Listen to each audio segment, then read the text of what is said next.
Meus amados irmãos, vamos dar sequência ao nosso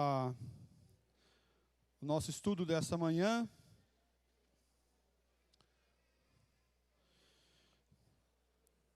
Na semana passada nós falamos sobre o lar, a família, como o projeto do Senhor. Hoje nós iremos continuar falando sobre o lar, sobre a casa, mas olhando agora o papel do marido, segundo a Bíblia. É claro que você está aqui, você vai ter que voltar semana que vem para assistir a mensagem do papel da esposa, né?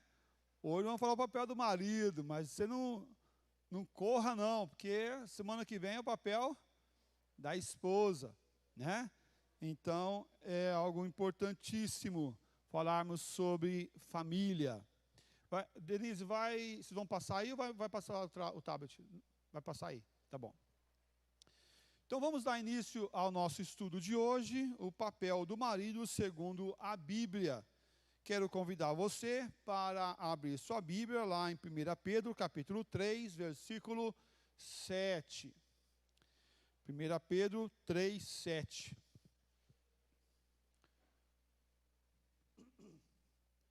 Diz assim a palavra do nosso bom Deus: Maridos, vós igualmente vivei a vida comum do lar, com discernimento e tendo consideração para com a vossa mulher como parte mais frágil. Tratai-a com dignidade, porque sois juntamente herdeiros da mesma graça de vida, para que não se interrompam as vossas orações. E aqui, a parte final desse texto, para mim pelo menos, é algo muito emblemático. Eu não sei se vocês já pensaram, se os maridos já pensaram nesse aspecto das nossas orações serem interrompidas por causa do nosso relacionamento com a nossa esposa, com o nosso cônjuge. E o que ele está relacionando aqui? Após 20 anos de pastoreio, eu consigo entender isso aqui um pouco melhor. Mas no começo não consegui entender isso muito bem, não. Primeiro dava a impressão que Deus não iria te ouvir mais. Mas não é essa a realidade. Não é isso que o texto está falando.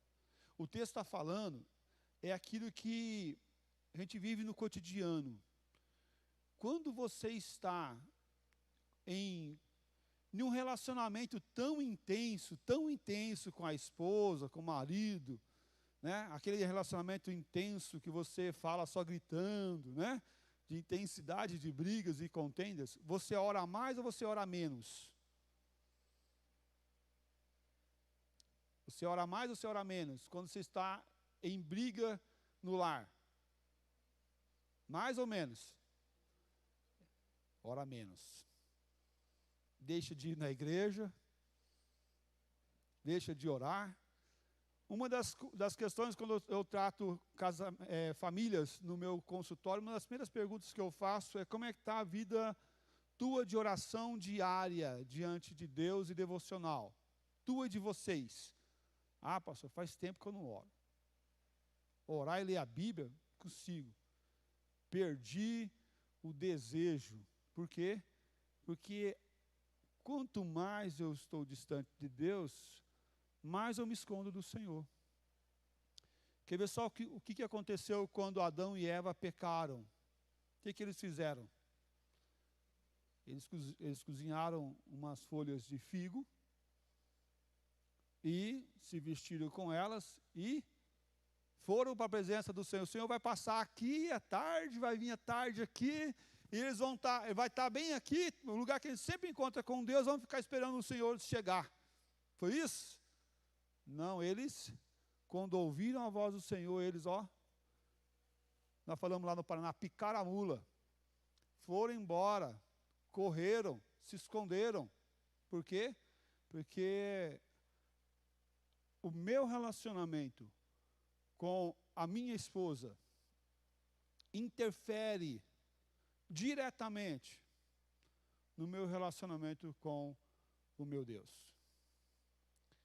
É o relacionamento vertical ou horizontal. Horizontal no âmbito da sociedade, do horizonte, das pessoas que estão ao meu lado. E vertical é no âmbito para com Deus. Mas o oposto também é verdadeiro. Quanto mais eu me aproximo de Deus, mais eu me aproximo do meu cônjuge. Se o meu relacionamento com o Senhor está bom, eu vou ter um bom relacionamento com a minha esposa. Se o meu relacionamento com o meu Deus está ruim, eu vou ter um relacionamento ruim com o meu cônjuge. Qual o papel do marido no lar? Para muitos, no lar moderno, é aquele marido que passa, que cozinha, que lava a louça, né? Que tem muitas aptidões. Graças a Deus, lá em casa, ou lá na minha casa, onde eu fui criado, minha mãe me ensinou bastante coisas que hoje me facilita no convívio do lar, de fazer uma comida, de fazer um pão, fazer um bolo, algo semelhante a isso.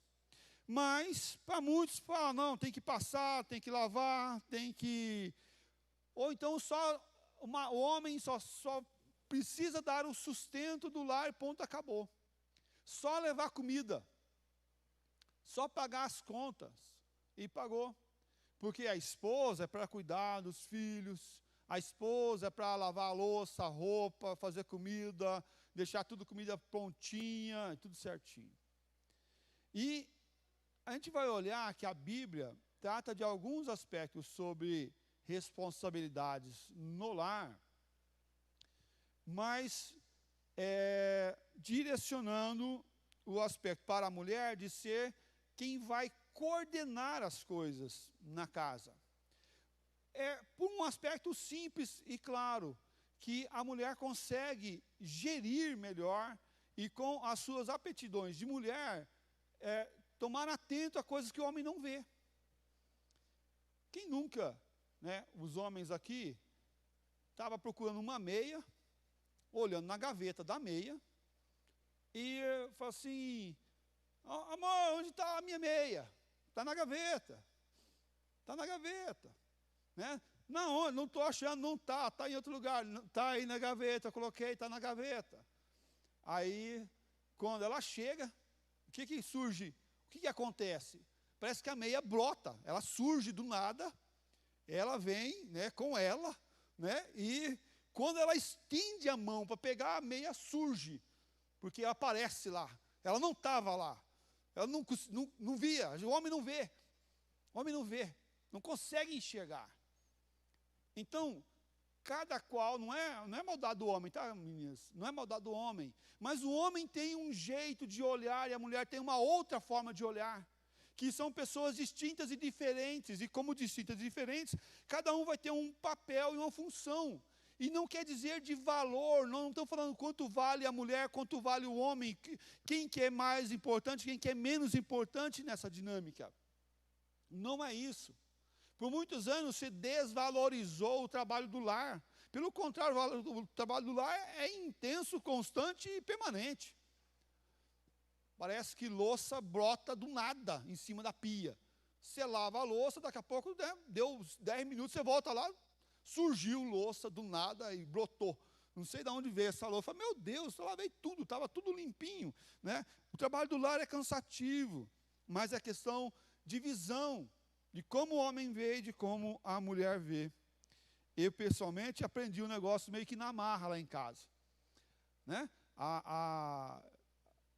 Vinha assim para mim, você pode lavar a louça? Posso. O que eu fazia? Lavava a louça. Ponto. Aí, a minha esposa chegava, a Denise chegava, e eu olhava assim, mas você não ia lavar a louça? Eu falei, lavei. Todas as louças estavam limpinhas em cima do escorredor de louça. Para mim, homem, eu estava cumprindo o meu papel cabalmente, como um homem dedicado.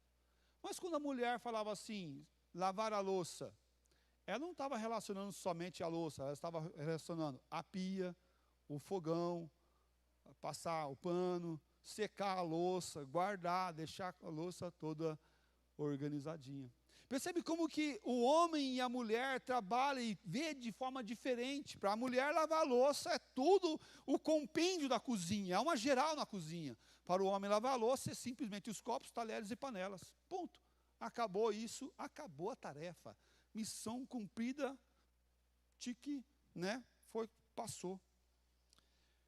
Mas porque cada um tem uma visão, uma forma de ver, mas todos devem trabalhar em uma parceria. A visão do mundo, muitas das vezes, é uma visão de guerra e disputa entre marido e mulher. Como eu faço e como eu vou me dar bem no meu lar, na minha casa. Como eu vou ganhar espaço ou mais espaço na minha casa. Mas essa não deve ser a visão, e não é a visão bíblica. Porque a visão bíblica é uma visão de parceria. A mulher não é alguém que vai assumir o lugar do marido, porque o marido tem o seu papel.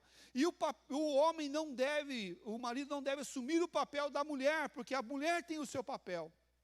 E quando esses papéis invertem, tende a ter problemas sérios. Hoje tem se falado da mulher empoderada, da mulher preparada, da mulher que é rebelde, luta contra o seu marido, contra a família, contra os princípios que estão estabelecidos. Mas todos têm o seu papel. Então, qual é o papel do marido segundo a Bíblia? Em primeiro lugar, o marido deve amar a esposa. O marido deve amar sua esposa. Veja só, Efésios capítulo 5, versículo 24 a 29. Maridos, amai vossa mulher, como também Cristo amou a igreja e a si mesmo entregou por ela, para que a santificasse, tendo-a purificado por meio da lavagem da água pela palavra, para apresentar a si mesmo igreja gloriosa, sem mácula, nem ruga, nem coisa semelhante, porém santa e sem defeito. Assim também os maridos devem amar a sua mulher como ao próprio corpo. Quem ama a sua esposa, a si mesmo se ama, porque ninguém jamais odiou a própria carne, antes a alimenta e dela cuida, como também Cristo o faz com a igreja. Que tipo de amor é esse? Amar a sua esposa. Amar a sua esposa. Que tipo de amor é esse? Hoje nós vemos muitas músicas falando de amor. O conceito de amor, né, para o homem e para a mulher tem sido um conceito de consumo. De consumo. E para muitos, o ato de fazer sexo livre é fazer amor. Não, isso não é fazer amor. Isso é apenas fazer sexo. Porque amor é construído com respeito, com carinho e dedicação diária. Amor é construído, é relacionado à vida diária e permanente. A paixão, sim, é avassaladora, acontece e acaba levando muitos a cometerem muitos problemas, a realizarem muitos problemas por causa da paixão. Mas o amor é algo construído. Após a paixão surge o amor. E amor é um ato do Senhor nosso Deus. E a comparação com esse amor é o amor divino. É o amor de Deus para com a igreja, nos dando Jesus Cristo para morrer por nós, sendo nós ainda pecadores. é um amor exclusivo, é um amor sacrificial, é um amor santificador. Não é um amor avulso, jogado ao léu, ao vento, um amor palha. Um amor que não é sustentado no meio do fogo e no meio das dificuldades. Haja vista, prometemos amar até que a morte nos separe. Até que a morte nos separe. Veja o texto de Tito, capítulo 3, versículos 5 e 6. Não por obras de justiça praticadas por nós, mas segundo a misericórdia, Ele nos salvou mediante o lavar regenerador e renovador do Espírito Santo, que Ele derramou sobre nós ricamente, por meio de Jesus Cristo, nosso Salvador. A ação do Senhor nosso Deus vem através de Cristo Jesus, nos mostrando o ato de misericórdia, de graça, que o Senhor Deus nos justificou pelo derramar do nosso Salvador Jesus Cristo naquela cruz. A comparação do amor que o homem deve exercer é essa. E repito, amor exclusivo, amor sacrificial e amor santificador. É o ato de amar. Provérbios 5:18, seja bendito o teu manancial e alegra-te com a mulher da tua mocidade. É interessante, deixa o texto lá, por favor. É interessante esse texto, é que o conceito de alegria, aqui muitas vezes, para nós, os homens, ele é egoísta. Vou me alegrar com a mulher da minha mocidade, da mulher da minha mocidade. Mas não é esse conceito da, é com a. E com a faz toda a diferença. Tem um conceito que fala assim, que piada é boa quando todo mundo ri, inclusive de quem a gente falou a piada ou de quem a gente brincou. Então, a brincadeira é boa quando todo mundo ri, inclusive a pessoa que você brincou. Se não é boa, se aquela brincadeira não foi, a pessoa não riu, não foi boa. O casamento é bom quando todo mundo se alegra. E é interessante que ele fala que você, marido, deve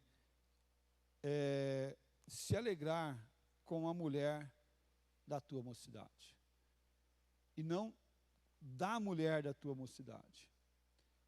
Mas é com a alegria, a minha alegria deve ser a alegria também da minha esposa. E é interessante que o conceito de consumo que o mundo coloca é que ela precisa me agradar. Ela precisa me satisfazer. Ela precisa ser um manancial para o meu coração e para a minha vida. Mas não é esse o conceito que está aqui. O conceito que está aqui é com ela. Então, eu tenho que fazer algo que agrade a mim e agrade a minha esposa. É o conceito mútuo de alegria. E não simplesmente do individualismo. Porque o mundo tem procurado a alegria individual, a minha alegria. Eu tenho o direito de ser feliz. Mas calma aí, felicidade não é um direito, é um estado de espírito. Felicidade, ela é conquistada, mesmo comendo pão com margarina. E café, né? Com leite. Açúcar, sem açúcar, adoçante, tanto faz. Não é porque eu tenho caviar, porque eu tenho frios, porque eu tenho sei o quê para comer, não é isso. Mas a alegria é como eu me relaciono com o lugar. O lugar não traz alegria, as coisas não trazem alegria, mas aqui as pessoas sim trazem alegria. Alegria junto, constante. Colossenses 3,19 fala assim: marido, amai vossa esposa e não a trateis com amargura. E não a trateis com amargura. O conceito é de amar. E quando o amor entra, a amargura sai. Eu não sei se você já comeu alguma coisa amarga que você fica lembrando do gosto daquilo lá. Ele fica voltando. E é certo que algumas vezes no casamento surgem questões amargas. Quem é casado sabe que em hora ou outra vai ter, e você vai se deparar com os espinhos da rosa. É uma rosa linda, mas tem espinhos. Você machuca, você é machucado, e algumas coisas vão estar e vão trazer momentos difíceis na vida, de amargura. Mas essa amargura deve ser feita o que com ela? Deve ser trabalhado, para que o perdão surja e haja a restauração da família, do relacionamento de marido e mulher. E é interessante que quanto maior a intensidade do amor, maior e mais fácil sentimos amargura, maior será a amargura. É como você confia em uma pessoa e ama aquela pessoa e aquela pessoa te decepciona. A decepção e o senso de decepção é muito maior do que uma pessoa que você não conhece, que você encontrou na rua e que não tem relacionamento nenhum. Essa pessoa que é do teu círculo íntimo, quando te machuca, dói mais. E quer ver só como isso fica muito claro? Uma pessoa te encontra na rua e fala assim: ô tio, me dá um dinheiro aí, me dá uma ajudinha aí. Aí você fala assim: não, hoje não tenho dinheiro não. E vai embora. Aí aquela pessoa fala assim: ah, seu mão de vaca, você nunca tem dinheiro para me dar, sei o quê, tal. Aí um dia a tua esposa, o teu marido pede um dinheiro para você, e você fala assim: não tenho dinheiro, hoje eu não tenho dinheiro. E ela fala assim: você é um mão de vaca, você nunca tem dinheiro para mim, nunca. Dói mais ouvir isso da pessoa que você ama do que ouvir da pessoa que você encontrou na calçada? Sim, dói mais. Por quê? Porque a pessoa da calçada você não tem amor, a não ser por ele ser um ser humano, mas você não tem um relacionamento íntimo de amor àquela pessoa. Mas a pessoa que você convive todos os dias, dói mais ouvir essas coisas. E quanto maior o relacionamento da intimidade, né, do grau de intimidade, dos anos vividos. Ah, eu aprendi a viver com essas coisas. Não aprendeu, não. Não aprendeu. Ninguém aprende. A gente criou uma anestesia, mas continua batendo ainda. Continua batendo mesmo tendo calo. Por isso nós devemos tirar a amargura de lado, colocar diante do Senhor Jesus, tratar os problemas. E marido, cabe a você a olhar para a sua esposa como uma parte mais frágil e amar a esposa com o amor que vem do Senhor, o amor que é trabalhado pelo Senhor para as nossas vidas, um amor exclusivo, um amor sacrificial e um amor santificador. Deus nos amou antes da fundação do mundo. É claro que nós olhamos o amor de Deus, é a nossa referência. Efésios capítulo 1, versículo 4, fala assim: assim como nos escolheu nele, antes da fundação do mundo, para sermos santos e irrepreensíveis perante ele e em amor. Ele nos escolheu antes da fundação do mundo. Há uma ação do Senhor Deus a trabalhar em nossas vidas com um amor que vai além das barreiras, além do tempo, na eternidade. Ah, pastor, mas eu tenho que amar minha esposa eternamente.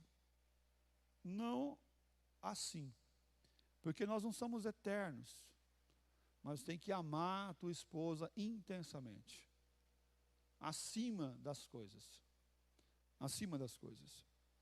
Deuteronômio capítulo 24, versículo 5, Olha que interessante esse texto. Era uma responsabilidade do homem, recém-casado, a ficar exclusivamente para cuidar do quê? Não das coisas da casa, mas para cuidar da sua mulher. Homem recém-casado não sairá à guerra, nem se importará qualquer cargo, imporá qualquer cargo. Por um ano, ficará livre em casa e promoverá o quê? Felicidade, felicidade à mulher que tomou. Ele não era para criar um galinheiro, né? Não era para arrumar um pasto, não era para fortalecer o seu negócio, mas era para quê? Por um ano, para trazer alegria, felicidade à mulher que tomou. Por que isso? Economicamente é possível? Não, economicamente hoje não é possível passar um ano, né, sem trabalhar, sem fazer nada. Não é fazer nada. Olha o conceito aqui, né, sumindo, né? Cuidando da esposa para que ela seja plenamente feliz. Mas o conceito aqui é trazer a felicidade por completo à esposa. E vamos falar a verdade, no primeiro ano de casamento, é fácil ou difícil? É muito difícil. Porque as pessoas são diferentes, elas têm personalidades diferentes, elas têm momentos diferentes. E aí o marido era para ficar um ano inteiro cuidando da mulher para que ela seja plenamente feliz e não parcialmente feliz. O amor bíblico acaba? Será que o amor bíblico acaba? Não, o amor bíblico não acaba. Ele permanece. Ele é constante. Ele sempre está em nós e através de nós. E aí, 1 Coríntios capítulo 13, fala de forma muito clara sobre esse amor. E aí ele vai dizer, ainda que eu fale a língua dos homens e dos anjos, se não tiver amor, serei como o bronze que soa, ou como o símbolo que retine. Ainda que eu tenha o dom de profetizar e conheça todos os mistérios e toda a ciência, ainda que eu tenha tamanha fé a ponto de transportar montes, se não tiver amor, nada serei. Ainda que eu distribua todos os meus bens entre os pobres, e ainda que entregue todo o meu próprio corpo para ser queimado, se não tiver amor, nada disso me aproveitará. O amor é paciente, é benigno. O amor não arde em ciúmes, não se ufana, não se ensoberbece, não se conduz inconvenientemente, não procura seus interesses, não se desespera, não se ressente do mal, não se alegra com a injustiça, mas regozija-se com a verdade. Tudo sofre, tudo crê, tudo espera, tudo suporta.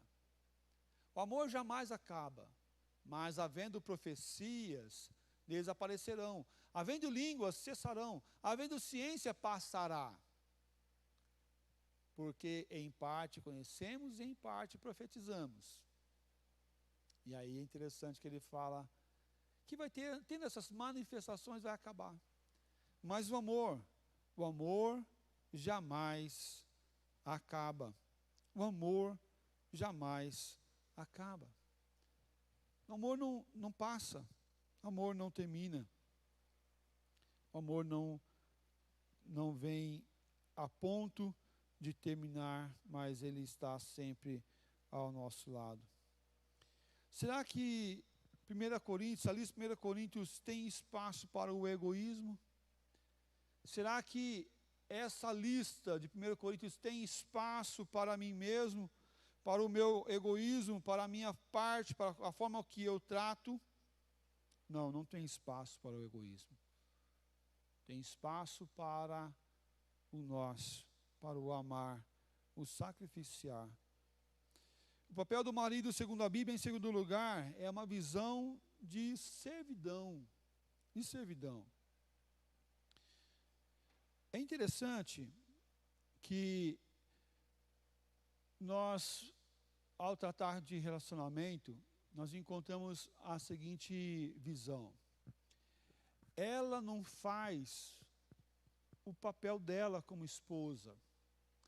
Então, eu não faço o meu papel como marido. E fica dois emburrados, um para lá e um para cá, né? Ela não faz, eu não faço. Ela não faz, eu não faço. E o que acontece? Não se resolve, nunca se resolve. Mas, biblicamente, o Senhor Deus vai cobrar o papel do marido e vai cobrar o papel da esposa, independente do outro. E que vê só como isso fica muito claro para nós, a comparação é com Deus, o nosso amor para com Deus, amar também a nossa esposa. Não mais a esposa do que a Deus, mas essa comparação de sacrifício. E ele fala, e o Senhor trabalha, melhor falando, trabalha da seguinte forma: independente do que eu faço, Deus vai continuar me amando. Verdade ou mentira? Eu pequei, eu errei, Deus vai continuar me amando, verdade ou mentira? Verdade. Deus vai continuar me amando, e Ele vai continuar fazendo a parte dEle, ou Ele vai esperar eu me consertar para que venha derramar o amor dEle sobre a minha vida? Não. Ele continua derramando o seu amor, a sua graça, a sua misericórdia sobre a minha vida, e por isso que eu tenho condições de voltar para Ele. Sem essa ação permanente do Senhor Deus amando e nos amando, nós não temos como nos aproximar e voltar para o Senhor. Assim, você, marido, quando a esposa errar e não fizer a parte dela, você não tem o direito de fazer o que as pessoas fazem no mundo afora. Vou dar um gelão. Vou, me afastar dela. Não vou fazer minha parte no casamento, porque ela não faz a parte dela. Pelo contrário, sermos servos é dedicar a nossa vida ao Senhor, cuidando da nossa esposa. O marido cuidando da esposa. O marido deve entregar-se à esposa e a dedicação ao seu lar. Veja Mateus capítulo 20, versículo 27 e 28.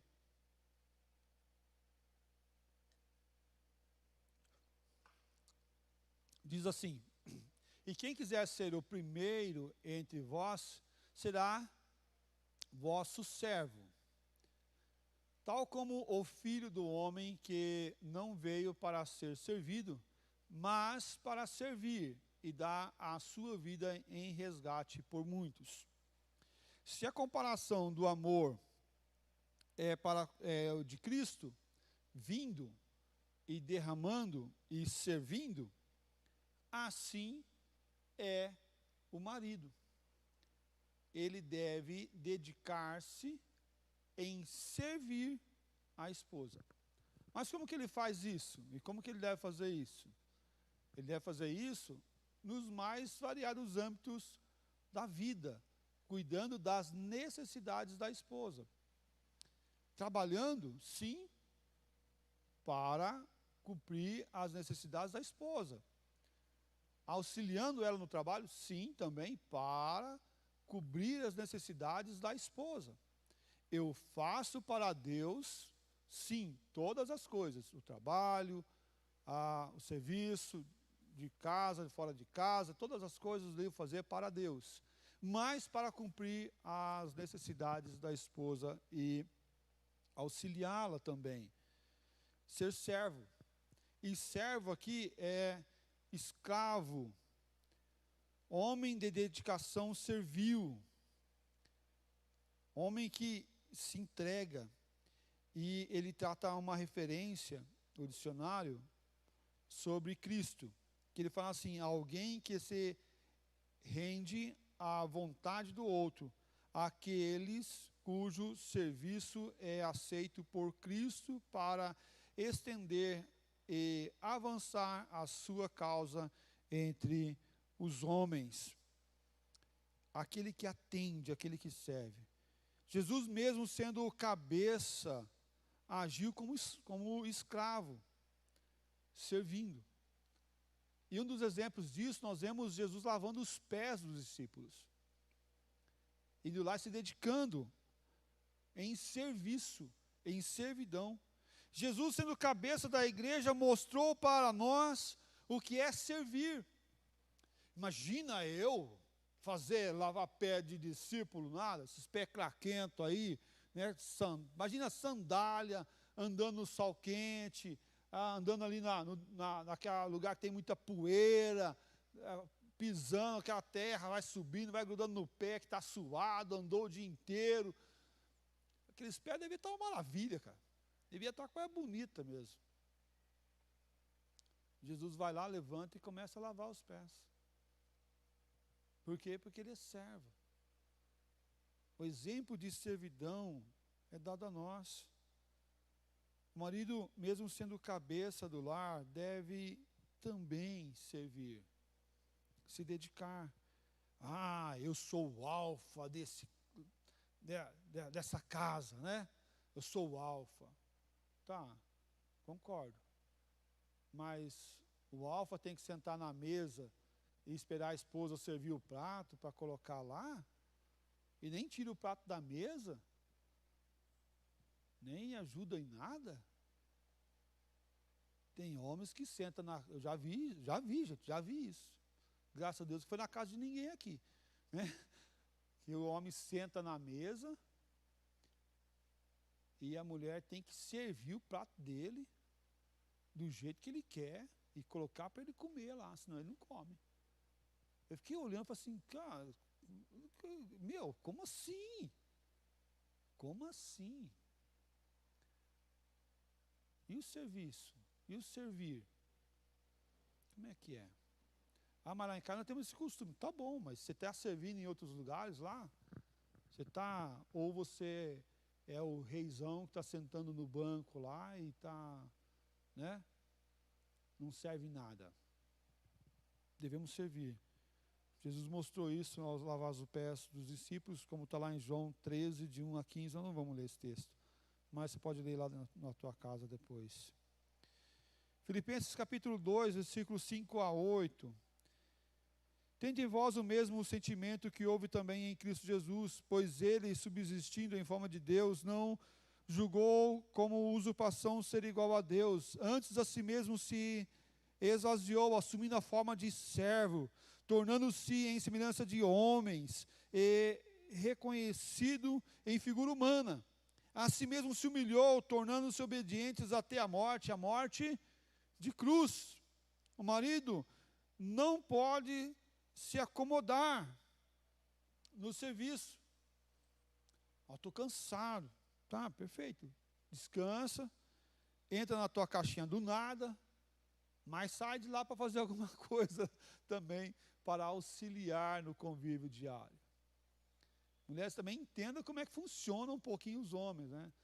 Ele chega, muitas vezes ele precisa de meia horinha ali, né? Sentar um pouquinho, dar uma respirada, colocar os pés para cima. Aí depois, não fica parado não, meu. Vamos lá, vamos ajudar. Vamos amar, vamos se dedicar. Mateus 20, 26 a 28, ele fala assim, não é assim entre vós, pelo contrário, quem quiser tornar-se grande entre vós, será esse o que vos sirva.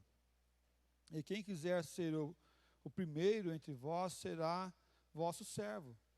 Tal como o Filho do Homem, que não veio para ser servido, mas para servir, e dar a sua vida em resgate por muitos. Jesus veio para servir e se dedicar. Esse é o nosso exemplo. Você tem se dedicado ao convívio do lar, à sua esposa, à paz do seu lar?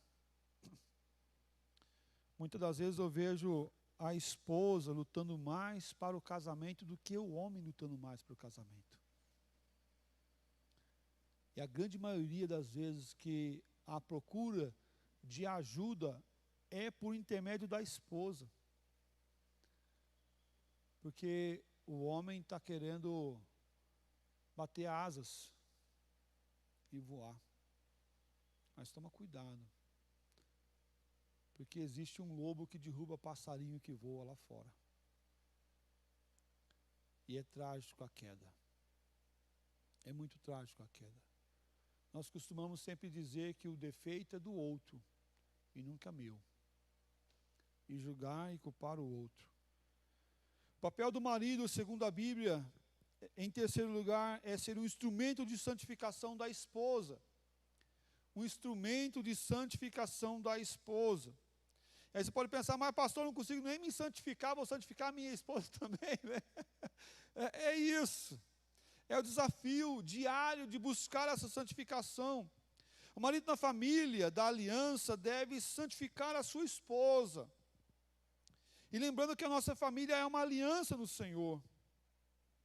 O nosso lar representa a aliança do Senhor.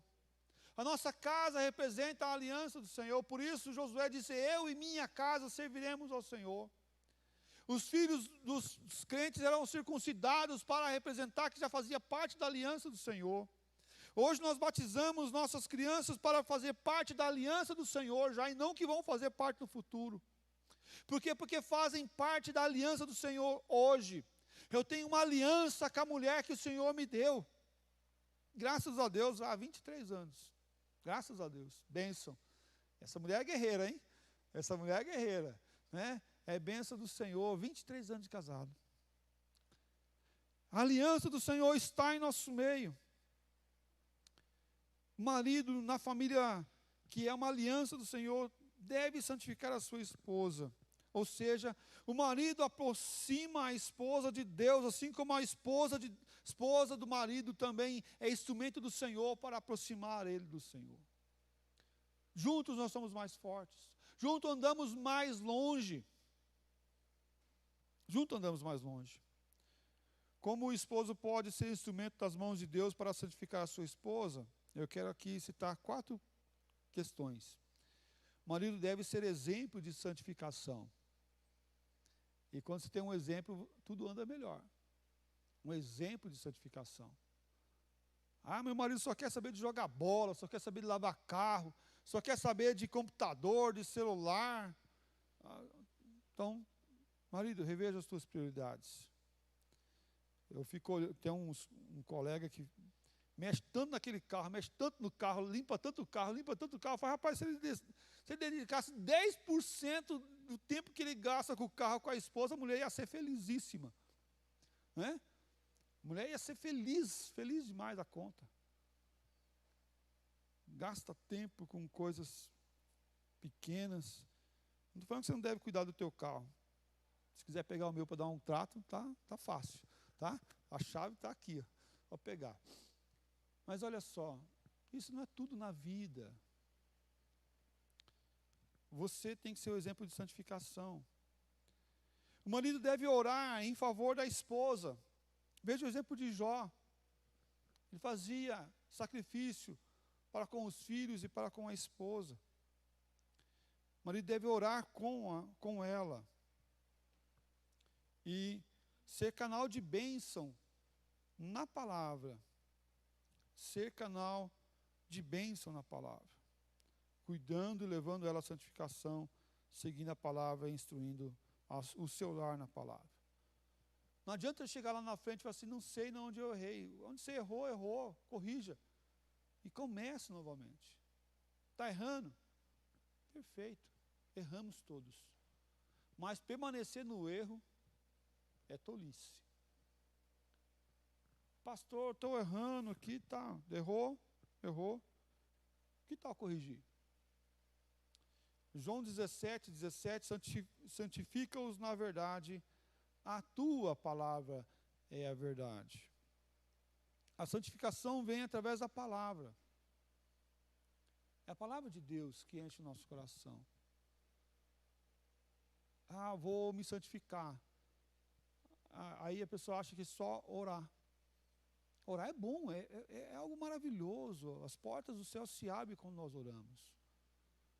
Mas a palavra de Deus nos santifica. É um conjunto de coisas. Nós sempre vamos para o extremo, né? Agora fazer um jejum. Aí começa lá, comer só ovo, né, e folha. Jejum do ovo. Aí começa lá, nada de carboidrato. Aí começa. Dá 2 dias, a pessoa está tremendo. Né? Está tremendo, está suando. Não para de suar, não para de suar. Esse dia eu encontrei um rapaz que estava fazendo jejum de 0 de carboidrato. Já estava com quase 1 mês fazendo isso aí. O cara estava suando assim de um jeito. Eu falei, rapaz, você tem que ir no médico, porque você vai morrer. Para com isso. Essas dietas aí, desse jeito aí, você vai dar um treco, cara. Não é assim não. São radicais. 880.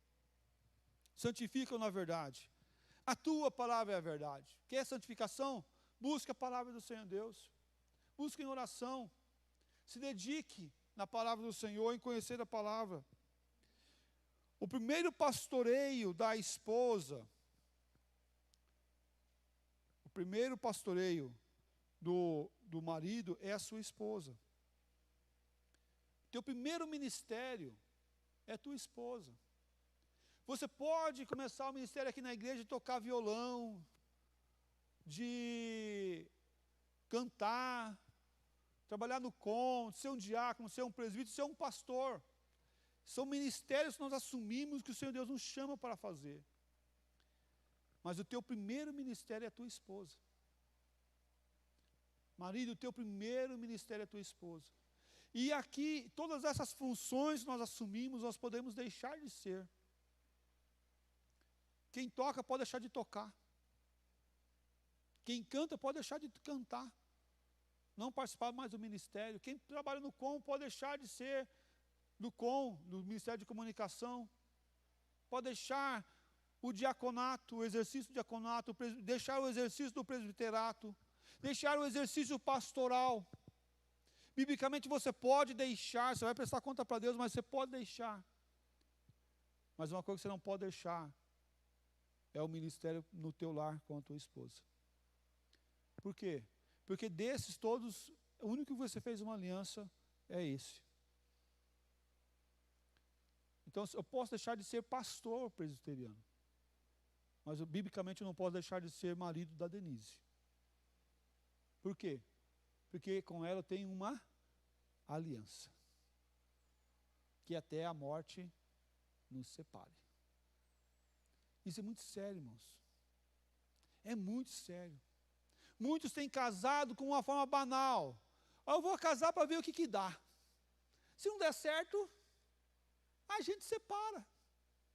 E hoje inventaram um negócio aí que é o ajuntamento, né?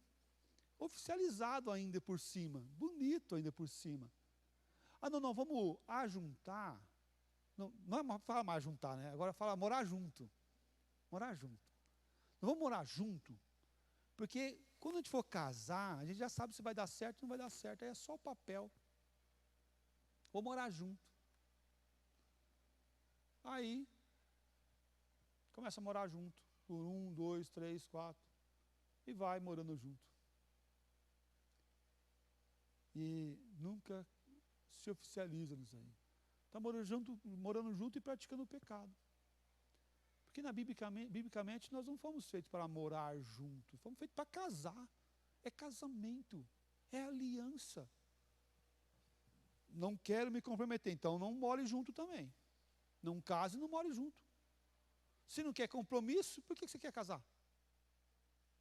Casamento é aliança, é um envolvimento, é um relacionamento que é para até a morte nos separe. Não é o propósito do casamento, não é simplesmente ter uma companhia. Não é ter um clube particular na sua casa. O papel do marido, concluindo, o papel do marido é fundamental para um lar feliz e harmônico. É a Bíblia que deve ser o nosso guia na vida pessoal, familiar. Hoje que tem muita gente vivendo no que eu acho. Ah, pastor, eu acho. Falei, meu irmão, o que eu acho? Eu acho. Será que eu acho pode coordenar a nossa vida?